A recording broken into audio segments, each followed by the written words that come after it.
que vamos a entonar el salmo que nos corresponde hoy, el cual es el Salmo 22.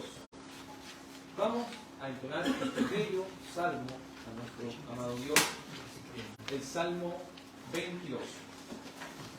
Este es un salterio, ¿cierto?, adaptado para cantarlo. Bien, nos vamos a poner de pie y vamos a entonar. Le pido que pueda compartir su salterio con el buen hermano que lo tenga por ahí, para que así cantemos. Vamos a cantar el Salmo 22. Salmo 22. Cantemos. Dios, Dios mío, ¿por qué me dejaste tú? Porque estás lejos tú de mi salud, y de las palabras de inquietud que he clamado. Oh Dios mío, cada día te he clamado, y no respondes, te quedas callado. El clamor de noche continuado, sin yo callar. Pero eres santo tú, el Dios que moras en las loasas de Israel. Nuestros padres de antiguo también en ti confiaron. Tú los libraste, a ti, oh Dios, clamaron. Fueron librados, en ti confiaron. Por los que ellos nunca se tuvieron que avergonzar. Gusano es lo que soy yo, oprobio soy, el pueblo me dejó. Todo el que me ha visto me escarneció y me has herido. Si todos ellos al verme abatido se burlan, les parece divertido. Hacen muecas, su cabeza han movido.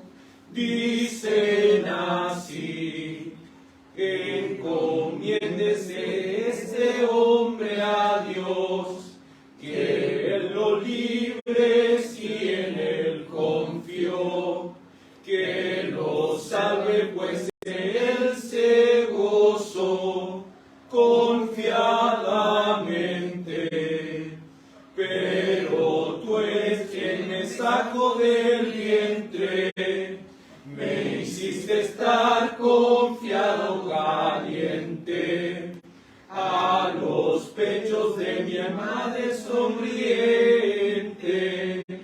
Al nacer yo, echado fui yo desde la matriz, sobre ti desde que yo nací, aún desde el vientre del que salí, mi Dios ha sido.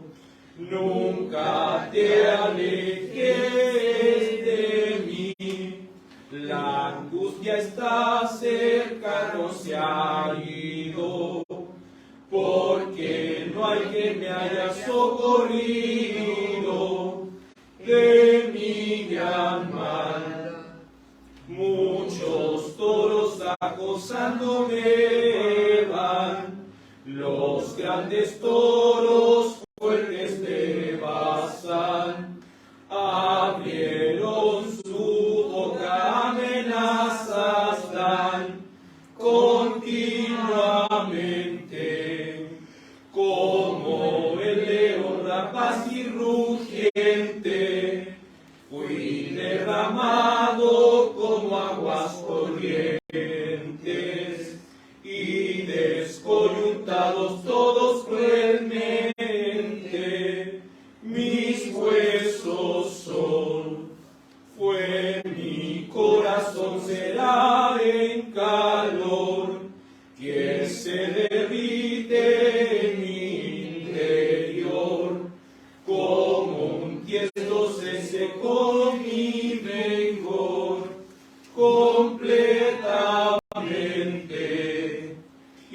se pegó mi lengua atrozmente al paladar y con tu mano fuerte me has puesto en el polvo de la muerte sin solución.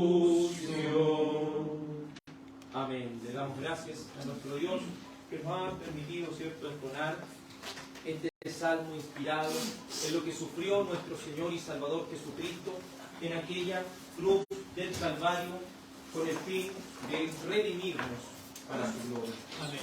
Amados, como lo es cada día del Señor, estamos en una serie de sermones expositivos sobre los profetas menores. Estamos estudiando, para cierto los que hoy nos acompañan, los 12 profetas menores versículo a versículo. Nos está tocando, ¿cierto?, en este año el libro de Miqueas. Y le voy a invitar que abra su escritura en Miqueas, capítulo 6. Miqueas, capítulo 6, y estudiaremos desde el verso 9 al verso 16. Libro de Miqueas, capítulo 6, verso 9 en adelante. A medida que vayamos encontrando este libro de Miqueas, nos vamos poniendo de pie para así proceder a la lectura. Miqueas, capítulo 6, verso 9. Doy lectura en el nombre de Cristo Jesús. La voz de Jehová clama a la ciudad. Es sabio temer a tu nombre. Prestad atención al castigo y a quien lo establece. ¿Hay aún en esta casa del impío tesoros de impiedad y medida escasa que es detestable? ¿Daré por inocente al que tiene balanza falsa y bolsa de pesas engañosas? Sus ricos se colmaron de rapiña y sus moradores hablaron mentira, y su lengua es engañosa en su boca. Por eso yo también te hice enflaquecer, hiriéndote, asolándote por tus pecados. Comerás y no te saciarás, y tu abatimiento estará en medio de ti. Recogerás, mas no salvarás, y lo que salvares lo entregaré yo a la espada. Sembrarás, mas no segarás, pisarás aceitunas, mas no te ungirás con el aceite, y mosto, mas no beberás el vino.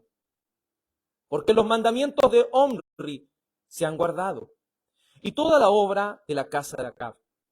Y en los consejos de ellos anduvisteis, para que yo te pusiese en asolamiento, y tus moradores para burla. Llevaréis, por tanto, el oprobio de mi pueblo. Amén. Oremos. Dios Padre, agradecemos que en este día del Señor nos hayas permitido estar en este lugar engrandeciendo y exaltando tu precioso y bendito nombre. Te ruego que por medio de las misericordias de Jesucristo puedas abrir nuestro entendimiento para comprender las Sagradas Escrituras. Permítanos, oh Dios, tomar la porción del sustento espiritual que para nuestra alma ha sido entregado por ti. Porque sabemos que tu palabra no volverá vacía, sino que será prosperada para aquello que tú la has enviado. Te ruego que nos reprendas, que nos exhortes con toda paciencia y doctrina, pero que también tu palabra sea un alivio y un refrigerio para nuestro corazón. Señor, si tú pudiste en el Antiguo Testamento de alguna manera hacer hablar a un burro para que pudiese reprender a un hombre, ¿cuánto más puedes abrir mis labios, Señor, para que por medio de tu Espíritu Santo tu palabra de verdad sea anunciada? Permíteme, oh Dios, predicar para tu gloria y para tu honra. En el nombre de tu amado Hijo Jesús. Amén. Favor de tomar asiento. Ya hace por varios años que estamos viendo los 12 profetas menores verso a verso. En este último tiempo, en estos últimos meses, hemos estado estudiando el libro de Miqueas. Nos hemos encontrado, ¿cierto?, con libros que muchas veces no son predicados, pero tienen una riqueza tan grande para nuestra vida espiritual. Si hay algo que, como introducción, ¿cierto?, cuando analizamos los profetas nos damos cuenta que cada uno de sus nombres tiene mucho que decir acerca de lo que significa el libro. En este caso, Miqueas significa ¿quién como Jehová? Muestra al Dios incomparable y también muestra a un pueblo que había quebrantado el pacto con su Dios. La pecaminosidad había escalado a niveles tan grandes que no solamente había afectado al pueblo. Sabemos que cuando un pueblo se desvía es porque sus líderes han sido atacados, han sido de una u otra manera tumbados y llevados al pecado. Los sacerdotes estaban en pecado. Los profetas falsos se habían levantado, los reyes, como líderes de Israel, se habían desviado de Dios y estaban sirviendo a la idolatría. Dios tomó un hombre llamado Miqueas, un hombre que vivía en una ciudad, en un lugar pequeñísimo, insignificante quizás. Miqueas predicó y es contemporáneo de Isaías, por lo cual encontraremos en este libro cosas similares de las que dice también Isaías. Hemos visto también cómo en este capítulo 6 Dios hace un litigio con su pueblo. Pone como cuando fue promulgada la ley como testigos a los cielos y a la tierra. En este caso, haciendo alusión a eso, el comienzo de este capítulo pone como testigos a los montes, a esa tierra que Dios le había dado por heredad. Y el que tiene cargos en contra de este pueblo es Dios mismo. Y los cargos contra ellos son que se han desviado del pacto, han quebrantado el compromiso que habían hecho con su Dios. Pero Dios, en este litigio que tiene con su pueblo, no busca enjuiciarlo para que nunca más se levante, sino que Dios quiere presentar una disciplina para que su pueblo pueda comprender que no hay ninguno como Dios. Por eso el texto que es como central de este libro y que tiene que ver mucho con el nombre del profeta es: ¿qué Dios como tú? Que perdonas el pecado del remanente de su heredad. Porque no retuvo para siempre su enojo, porque se deleita en misericordia. Dios, como lo vimos el domingo pasado, con amor hace este litigio y al pueblo le dice: pueblo, ¿qué te he hecho yo? ¿No te saqué acaso de la tierra de Egipto? ¿No te saqué de la casa de servidumbre? ¿Qué te he hecho yo, pueblo mío? Dios lo que quería mostrarle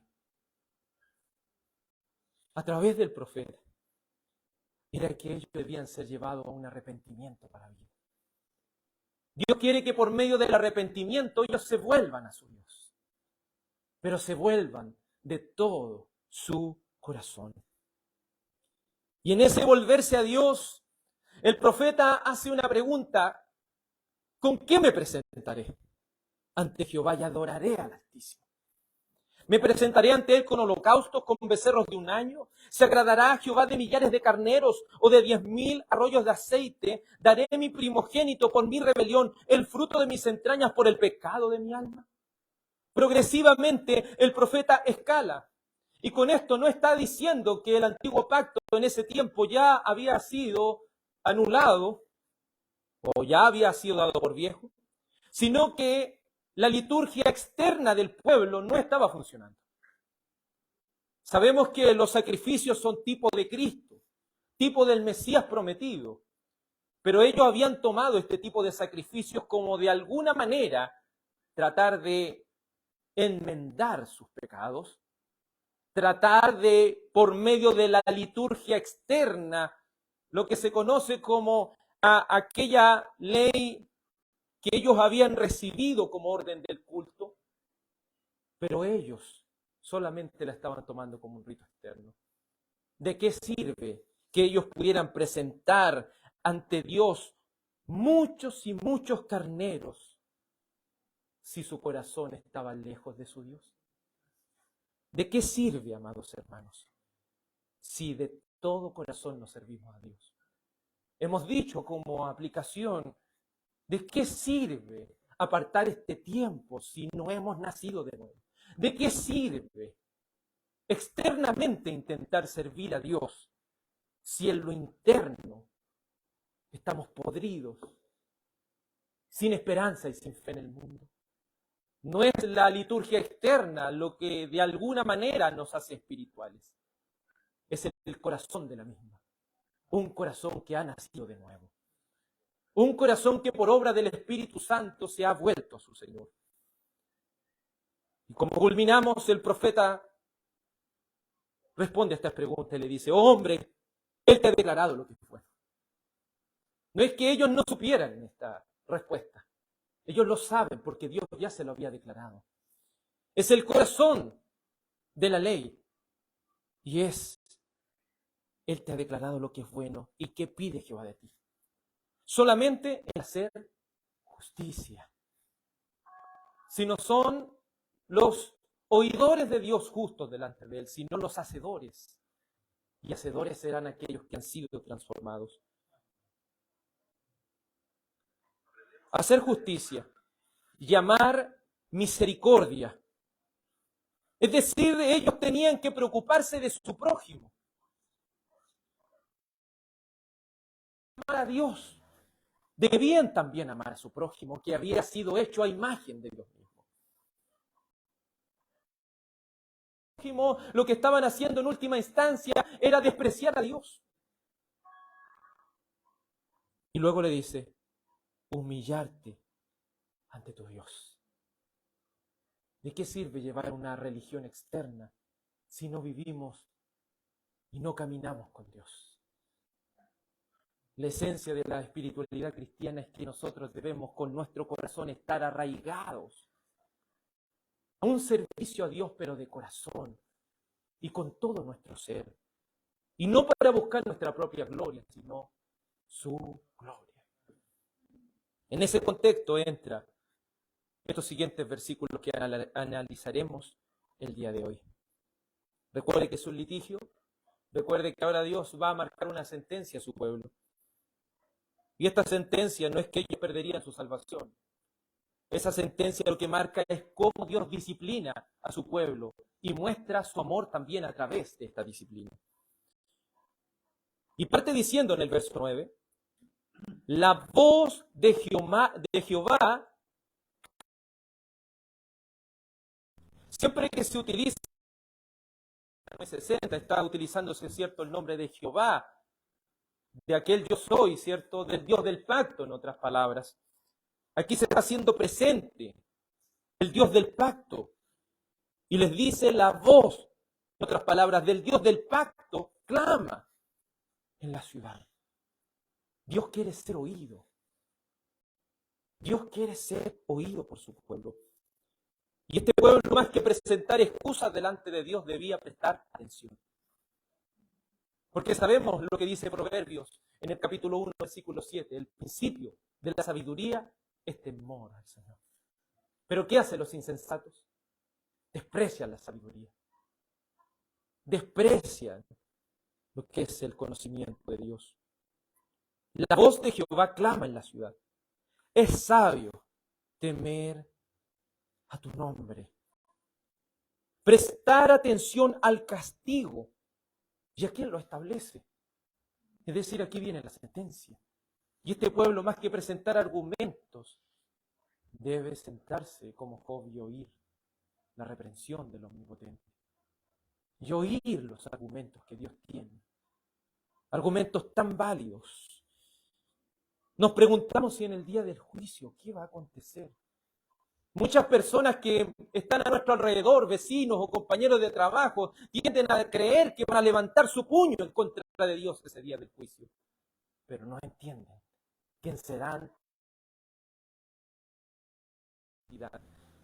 que ni siquiera podrán alzar su mirada, ni siquiera podrán llenar su boca de argumentos, porque la sola presencia santa de Dios los humillará.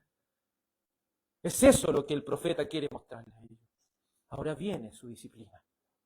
Solo siéntense y presten atención al castigo que Dios, el Dios soberano, ha establecido. No es que Dios esté de alguna manera innovando una disciplina contra su pueblo. El pacto mosaico tenía condiciones. Y si aquellas condiciones no eran cumplidas, ellos perderían beneficios. Para un judío, su tierra, la tierra que el Dios del pacto le había prometido. Pero ellos la perderían por no vivir para la gloria de Dios. Todos que hemos sido salvos por gracia,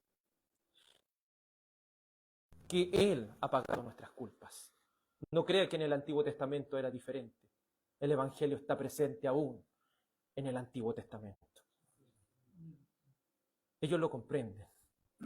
Pero hay algo que no podemos evitar y es la disciplina. Hay algo que no podemos evitar y son las consecuencias de nuestro pecado. La reprensión de Dios debe ser tomada con total atención, pues Él es soberano y cuando Él decreta o establece algo, no hay nada ni nadie que pueda hacerle frente. Proverbios capítulo 3, versículo 12 dice, Dios al que ama disciplina como padre a su hijo. Es contrario a lo que hoy en día se conoce como los derechos del niño, que de alguna u otra manera dice que amarlo no decirle nada de lo que él quiera hacer. Pero Dios nos muestra lo que es un amor verdadero y real. Y como un padre que ama a su hijo, va a disciplinar a su pueblo. Lo va a disciplinar. Veamos lo que dice ahora en este desarrollo el verso 10, 11 y 12. ¿Hay aún en la casa del impío tesoros de impiedad y medida escasa que es detestable? ¿Daré por inocente al que tiene balanza falsa y bolsa de pesas engañosas? Sus ricos se colmaron de rapiña y sus moradores hablaron mentira y su lengua es engañosa en su boca. El uso de paralelismos como lo es tan importante en el lenguaje hebreo que ha sido transmitido en estas palabras en español, sino de una u otra manera nos muestran que quiere recalcar una y otra vez la misma idea. Y esa idea se hace de un pueblo que está engañando, de un pueblo hipócrita, de un pueblo que no se muestra tal como es, de un pueblo que vive en falsedad. Que el Señor quite toda hipocresía. Me gusta mucho lo que voy a parafrasear de este texto. La escritura al respecto dice que a algunos hombres se le hacen patentes los pecados antes y a otros después. Es decir, el pecado que no sale a la luz hoy, si lo seguimos escondiendo, Dios lo va a hacer público mañana. Por eso, ¿qué debemos hacer ante Dios? Sino con un corazón contrito que no tiene nada que esconder, sino con un corazón exprimido que no tiene nada que ocultar, presentarse delante de un Dios santo. Muchos dicen creer en Dios, pero temerle, solamente los que han nacido de nuevo pueden experimentarlo. La hipocresía de nada nos vale cuando nos presentamos delante de Dios. De nada nos vale presentarnos con falsedad delante de los hermanos, delante de un pastor, delante de una congregación. Porque no debemos engañarnos. Dios no puede ser burlado. Todo lo que el hombre siembre, eso mismo va a ser. Ellos estaban, por medio de esta falsedad, por medio de esta impiedad, estaban consiguiendo créditos, estaban consiguiendo ganancias. Y muchas veces eso es lo que nos entrega el pecado, algún tipo de ganancia. Pero esa ganancia es capaz de hacernos perderlo todo. ¿Cuántos por un adulterio han perdido sus familias? ¿Cuántos por no ser diligentes en el cuidado de sus hijos tienen con tristeza ir a visitarle una cárcel? ¿Cuántos, amados en el Señor, por descuidar su vida espiritual, se hallan en una incapacidad de hacer tantas cosas? Pero este pueblo pretendía de alguna u otra manera engañar con sus pesas falsas. Sus ricos se empezaron a colmar de rapiña. Sus moradores hablan mentira. La lengua de ellos es engañosa. Dios reprende el pecado de su pueblo. Dios lo expone. Primera de Timoteo 5:24, en la traducción lenguaje actual, dice: algunas veces podemos darnos cuenta de que una persona está en pecado antes de que se le juzgue. Pero otras veces no nos damos cuenta hasta mucho después. No es hora de que sigamos ocultando el pecado. Acerquémonos confiadamente al trono de la gracia para hallar paz para el oportuno socorro. Recuerde lo que David dijo: mientras callé, se envejecieron mis huesos en mi gemir todo el día. En aquellos que han nacido de nuevo, si hay algo que causa el pecado, es ese profundo dolor que no le deja tranquilo. Porque no olvidamos al que dijo que el Espíritu Santo era el que nos iba a recordar todas las cosas. Todas las cosas. Sea ahora o más tarde, el pecado saldrá a la luz. El engaño les hacía recoger recompensas, pero Dios estaba mirando. Verso 13 dice, como consecuencia de este engaño que el pueblo estaba haciendo, como consecuencia de su hipocresía, porque eso es lo que trae la hipocresía, consecuencias. Dice en el verso 13, por eso yo también te hice enflaquecer, hiriéndote, asolándote por tus pecados. Nótese que Dios no lo estaba destruyendo, sino que Dios le estaba mostrando la miseria de su pecado. Y es ahí cuando estamos cerca del arrepentimiento para vida. Cuando aquellos pobres en espíritu reconocen su verdadera condición pecaminosa delante de Dios. Cuando aquellos son expuestos bajo la santidad de Dios y se encuentran desprotegidos, desnudos, y solamente Dios puede cubrir por medio de nuestro Señor Jesucristo el pecado de su desnudez.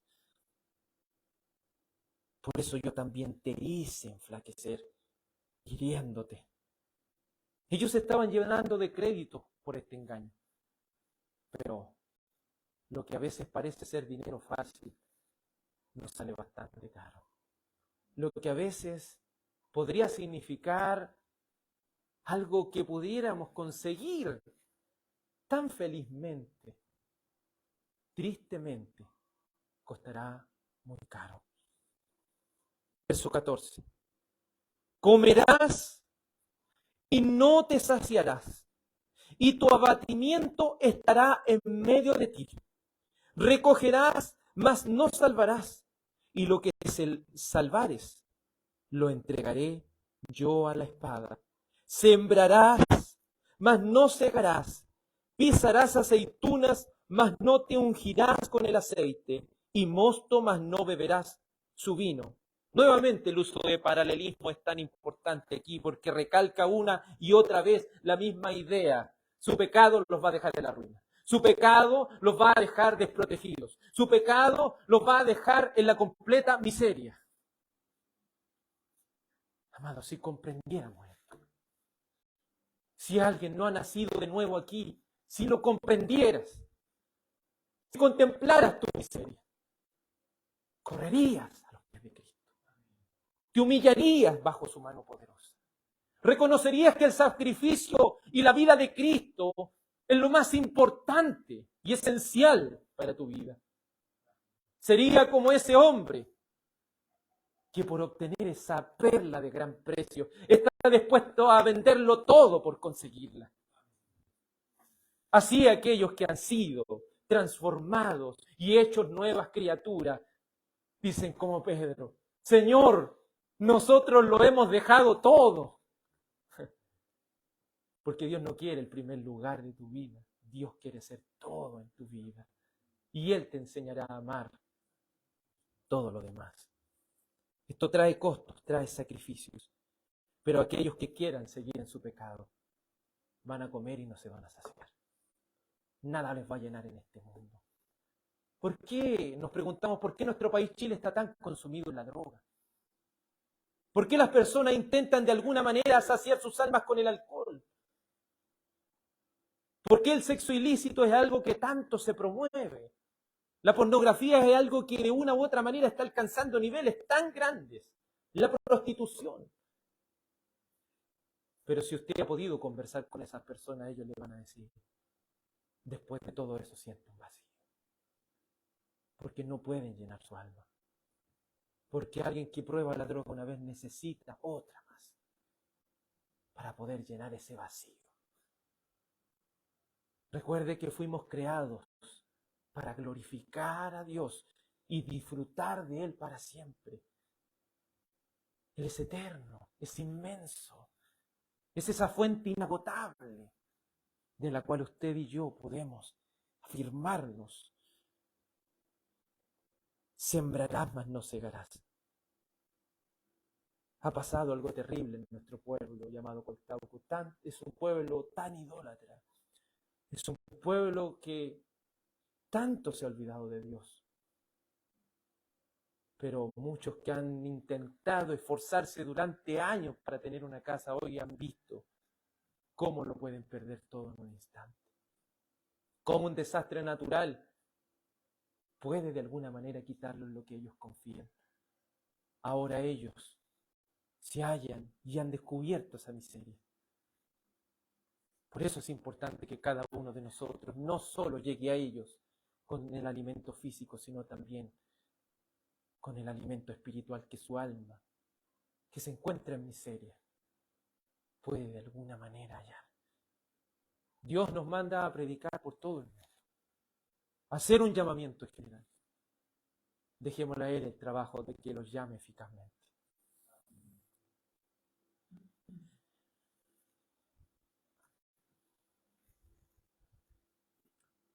Luego dice la palabra del Señor en el verso 16, porque los mandamientos de Omri se han guardado, y toda la obra de la casa de Acab, y en los consejos de ellos anduvisteis, para que yo te pusiese en asolamiento, y tus moradores para burla.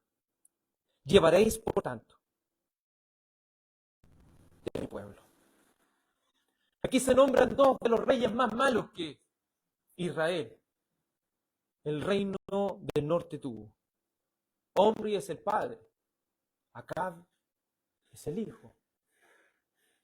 Y ambos podemos decir que comparten una misma idea, y esa idea era copiar lo que hizo Jeroboam primero. El primer rey del norte, del reino dividido. ¿Y ese rey qué es lo que hizo? Sino entregar a todo un pueblo a la idolatría. Y dijo, buscando este rey, buscando traer alivio al pueblo para que no vayan a Jerusalén, yo voy a colocar un ídolo, un becerro en Betel y voy a colocar otro en Dan. Así que para que no les quede lejos, vengan y adoren aquí. Ellos se entregaron como pueblo de Dios. Se entregaron para que de una manera ellos pudiesen servir a Dios no bajo sus preceptos, no bajo esa regulación del culto que Él había establecido, sino querían servir bajo sus propios preceptos, lo que era más agradable para ellos. ¿Cuántos hoy en día están haciendo más atractivo el culto para la gente? y no están realizando una reunión del día del Señor para la gloria de Dios. Amados, creo que las iglesias muchas están perdiendo el rumbo, creyendo que deben ir y llenar lugares, y no saben que están llenando lugares de muerte,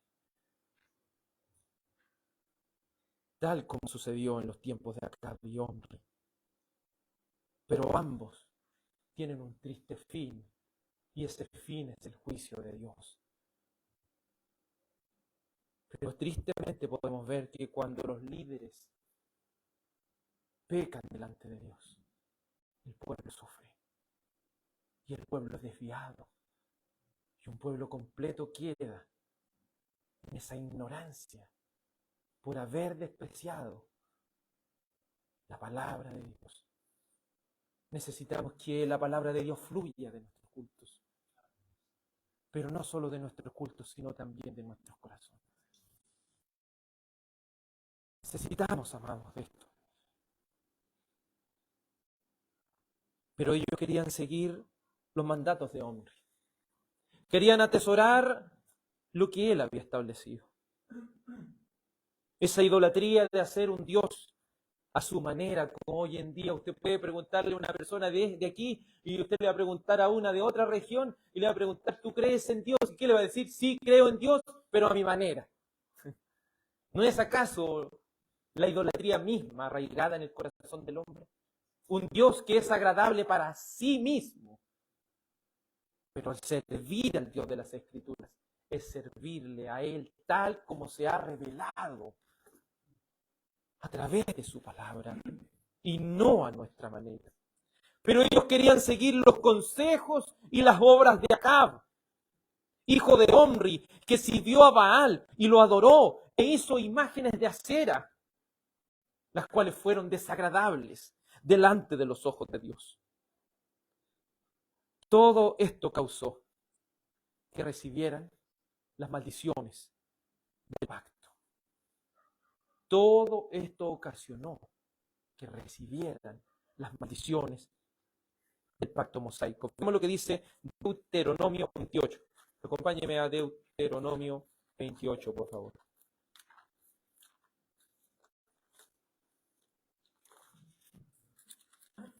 Deuteronomio capítulo 28.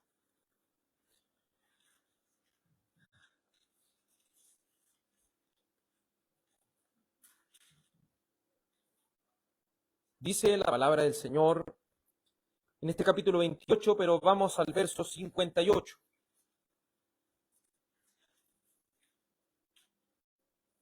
Deuteronomio 28, 58 dice: si no cuidares de poner por obra todas las palabras de esta ley que están escritas en este libro, temiendo este nombre glorioso y temible, Jehová tu Dios, entonces Jehová aumentará maravillosamente tus plagas y las plagas de tu descendencia, plagas grandes y permanentes y enfermedades malignas y duraderas, y traerá sobre ti todos los males de Egipto, delante de los cuales temiste, y no te dejarán. Asimismo, toda enfermedad y toda plaga que no está escrita en este libro de esta ley, Jehová la enviará sobre ti, hasta que seas destruido. Y quedaréis pocos en número, en lugar de haber sido como las estrellas del cielo en multitud, por cuanto no obedeciste a la voz de Jehová tu Dios. Tristemente ellos eran los que perdían, al ser tan desleales, al mostrar ser tan hipócritas delante de Dios. No piense que con nosotros va a ser diferente. La hipocresía no es algo que agrada a Dios. Y ser hipócritas delante de Él, mostrar lo que no somos, va a traer grandes amarguras y tristezas a nuestro corazón, por no aferrarse verdaderamente al único Dios que puede transformar tu vida y que puede transformar hasta lo más profundo de nuestro ser. ¿Cuál es nuestra tarea diaria sino mortificar el pecado? El pecado ha sido debilitado. Ya no estamos bajo la ley, estamos bajo la gracia. Pero eso no es un motivo para abandonarnos y entregarnos al pecado, sino para mostrar cuánto amor tenemos hacia el Dios que nos ha dejado este pacto tan precioso como el nuevo pacto, en su sangre preciosa. Pregunta de aplicación. ¿A dónde nos llevará el pecado?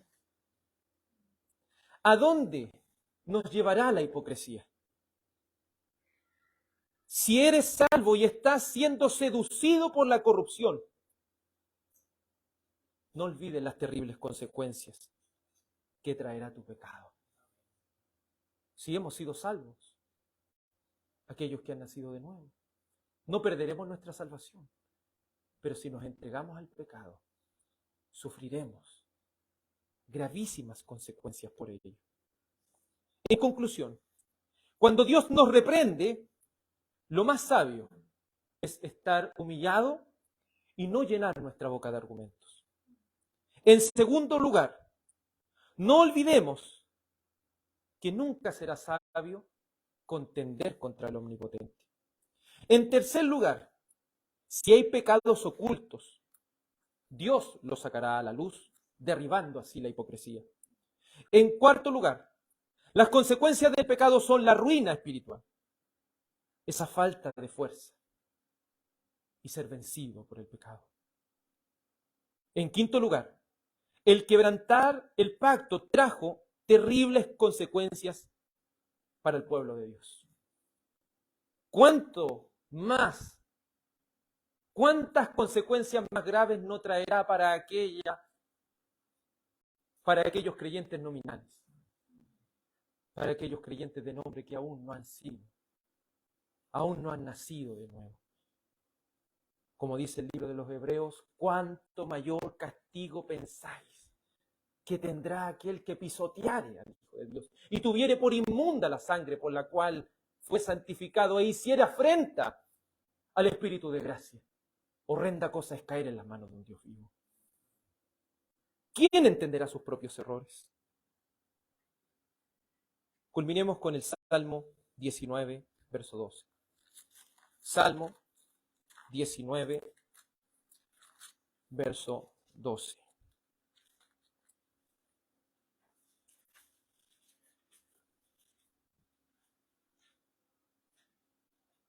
Dice así, Salmo 19, 12. ¿Quién podrá entender sus propios errores? Líbrame de los que me son ocultos. Preserva también a tu siervo de las soberbias, que no se enseñoreen de mí. Entonces seré íntegro y estaré limpio de grande rebelión. Amén y amén. Voy a pedir al pastor Daniel Astudillo que pueda dirigirnos en una oración por la palabra, por favor. Señor amado, Padre celestial, damos gracias por esta palabra. Señor, damos gracias por poder oír tu consejo. Padre celestial, gracias por tu cuidado para tu pueblo. Señor, y te rogamos que esta palabra pueda quedar en nuestros corazones, Señor, en nuestras mentes, para vivirlas, para practicarlas, Señor, para poder tener temor de usted, Señor, para conducirnos, Señor, sabiamente también en esta vida mientras le honramos, Señor, vivimos llevando su nombre. Padre celestial, sea usted glorificado en nuestras vidas, Señor, en cada uno. Señor, te lo rogamos en el nombre del Señor Jesús. Amén. Amén. Vamos a entonar ahora lo que nos queda del Salmo para así estar concluyendo esta reunión. Salmo 22. Ahora el verso 16. Salmo 22, verso 16 hasta el último verso. Amén. Amén. Pues perros me cercaron al final y una cuadrilla de los que hacen mal, mis manos y mis pies con gran crueldad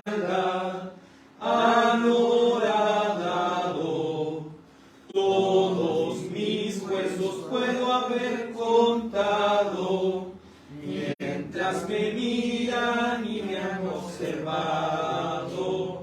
Echaron suerte sobre los vestidos que yo porté, mas tú no te alejes, oh Señor, mi fortaleza eres mi vigor, y muy presto mi gran defensor, dame tu ayuda.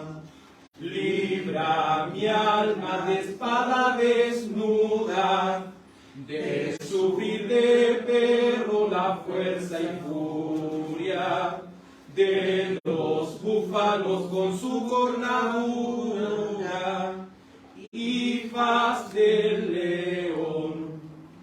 Tu nombre a mis hermanos yo diré, en la asamblea del pueblo te lo haré. Los que a Dios continuáis a temer, mucho alabadlo. Oh descendencia de Jacob, alzadlo, y descendencia de Israel temedlo, porque al afligido y humilde no rechazó, tampoco su rostro escondió, sino que cuando en su angustia clamó, con gran solicitud lo escuchó, siendo clemente. Te alabaré en congregación grande, y pagaré yo mis votos delante de los que con corazón reverente temen a Dios. Comerán los mansos, se saciarán, los que al Señor buscan lo alabarán, y al fin vuestro corazón vivirá para siempre. Se acordará diligentemente, se volverá al gran Señor potente. Todo el mundo y los pueblos suplicantes se postrarán, porque el reino es solo de Jehová, de las naciones se enseñoreará. Todos los príncipes adorarán ante el Dios Santo. Se postrarán los que están bajando al polvo y al que se le está escapando. La vida estará suplicando al gran Señor. A Dios la posteridad servirá. Esto contado será de Jehová, y así la generación que vendrá lo habrá escuchado. Vendrán y su justicia habrá sido anunciada al pueblo que lo ha nacido. Si ellos anunciarán por los siglos que estoy sobre él. Amén. Nos vamos reflexionando en lo que el Señor, nuestro Salvador, hizo en nuestras vidas por medio de su cruz.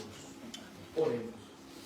Dios Padre, agradecemos que en este día del Señor hayamos podido apartar para ti este culto también. Agradecemos, oh Dios, porque tus misericordias han sido nuevas cada mañana y tu fidelidad para con tu pueblo. Te ruego que el Señor pueda bendecir a su pueblo, pueda guardarlo, pueda posicionar su rostro sobre su pueblo, Señor, y tengas de nosotros misericordia.